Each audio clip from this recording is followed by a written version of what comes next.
শুনে না।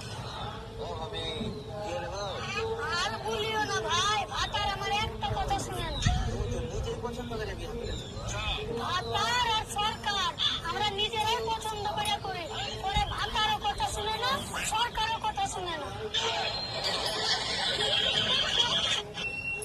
কি ব্যাপার, আপনি ভিজা কাপড় চোপড় নিয়ে চেম্বারের ভিতরে ঢুকছেন কেন? যান কাপড় চোপড় পাল্টাই আসেন। আরে ডাক্তার, কাপড় চোপড় পাল্টানোর সময় থাকলে কি আর আপনার কাছে আসতাম? বুঝতে পারছি আপনার জটিল কোনো সমস্যা হয়েছে, বলেন আপনার কি সমস্যা হচ্ছে।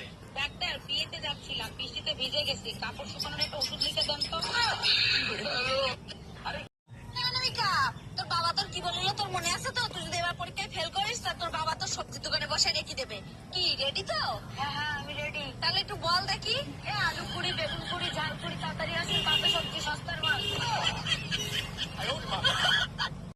এই মায়া, 5 দিন আগে তুমি আমার কাছ থেকে 5,000 টাকা নিয়েছিলে, সেই টাকার হিসাব দাও। 5 দিন আগে তোমার কাছ থেকে কিসের টাকা নিছি? মাথা মোটা ঠিক আছে? আরে সংসারের খরচের কথা বলে 5,000 টাকা নিয়েছিল না, সেই টাকার কথা বলতেছি। ও আচ্ছা, ওই টাকা। 2,000 টাকা এদিকে খরচ হয়েছে, 2,000 টাকা ওইদিকে খরচ হয়েছে, 1,000 টাকা এদিক ওদিক খরচ হয়েছে।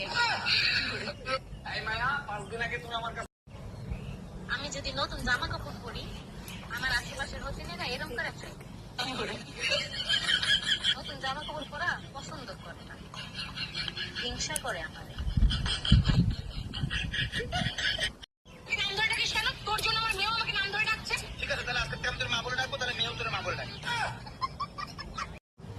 ভাবি, আমার জন্য একটা মেয়ে দেখেন তো, প্রেম করবো। কিরকম মেয়ে লাগবে বলেন, খুঁজে দেবো। এমন একটা মেয়ে দেখবেন যার মন ভেঙে গেছে, বেঁচে থাকার কোনো ইচ্ছেই নেই। সত্যি আপনি অনেক বড় মনের মানুষ। এরকম মেয়ে কেন খুঁজতেছেন? যার বেঁচে থাকার ইচ্ছা নাই, তার কিডনি বেঁচে আইফোন কিনবো।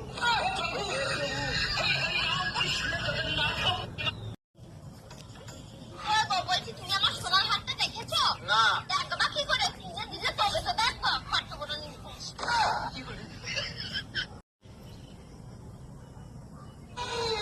তুমি যদি ছেলে হও তাহলে একটা কথা খুব ভালোভাবে মাথায় রাখবে, তুমি কোনোদিন ভালো মা হতে পারবে না।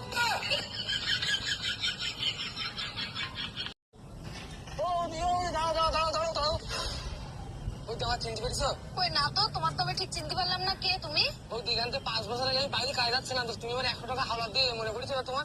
বাহ, তুমি তো বিরাট ভালো মানুষ। 5 বছরের আগের টাকা তুমি এখন আমার ফেরত দিতে এসো? ঠিক আছে, দাও আমার টাকাটা।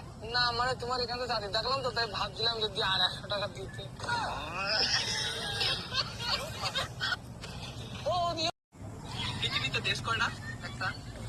একটা? তাহলে জাপান, ইন্ডিয়া, চায়না এগুলো ওগুলা বিদেশ।